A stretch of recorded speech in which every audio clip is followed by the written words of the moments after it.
Cooking সেক্টরটা নিয়ে যদি আপনি একটা ভালো ধারণা নিয়ে আউটসাইড অফ বাংলাদেশ বা যে কোনো ধরনের ভালো কোনো কান্ট্রিতে, যেমন হতে পারে দুবাই, হতে পারে মিডল ইস্টার্ন, হতে পারে ইউরোপিয়ান কোনো কান্ট্রিতে যদি আপনি একবার যেতে পারেন, your life will be very, very, very fantastic.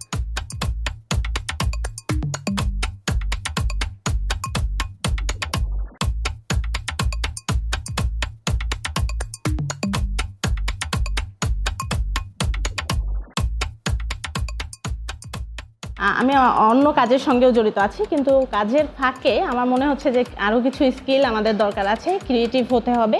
এটা ভেবেই মূলত আমি এখানে এসেছি। বেসিক্যালি ফাইন্যান্স প্রফেশনাল, আমি ফাইন্যান্সিয়াল ইনস্টিটিউশনে কাজ করেছি। যেহেতু আমার ওটা মেইন প্রফেশন, হয়তো এদেশে না, কিন্তু আমি যখন বাইরে যাব ওখানে অনেক ডিমান্ড। মানে আমি যদি তখন দেখাতে পাই যে না আমি এগুলো জানি, কীভাবে প্রফেশনালি কাজ করা যায়, তো সেটা আমাকে অনেক বড় একটা অ্যাডভান্টেজ দিবে। বাইরের দেশের কিন্তু নিয়ম অন্যরকম, অনেক স্ট্রিক্ট। তো এই জন্য আর কি কিচেন হাইজিনিং, তা কিচেনে কীভাবে আমরা শেফদের সাথে কীভাবে মিশে কাজ করব, এগুলো শেখার জন্য মূলত এখানে আসা। তো আমি চাইতেছিলাম আর কি একদম ফার্স্ট থেকে এগুলো সব কিছু শুরু থেকে দেখতে, যে অ্যাকচুয়ালি রেস্টুরেন্ট সেক্টরের জিনিসগুলো আসলে কেমন হয়। এখানে ডিপ্লোমা করার পর বিভিন্ন রেস্টুরেন্ট অথবা ভালো ভালো 5 স্টার আমাদের অপরচুনিটিস আছে। এছাড়াও স্কিল গ্রোয়িংয়ের মাধ্যমে এখান থেকে আমরা বিভিন্ন দেশে ওয়ার্কিং ভিসায় কালিনারি রিলেটেড কোনো রেস্টুরেন্ট অথবা অন্য আরও হায়ার এডুকেশনের জন্য আমরা অ্যাপ্লাই করতে পারি।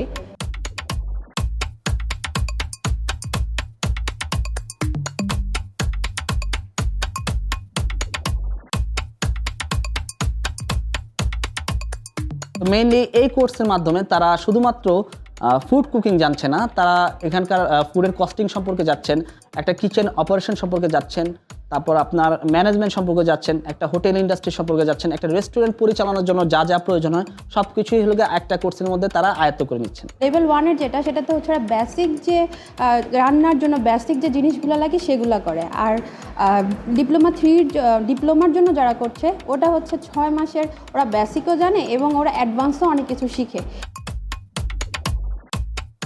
যে আমার এই জনবহুল কান্ট্রিতে এখানে বেকার সমস্যা আছে, এই বেকারদেরকে যদি স্কিল ডেভেলপ করা যায় তাহলে পরে বিদেশের মাটিতে এদের অনেক কর্মসংস্থানের সুযোগ আছে।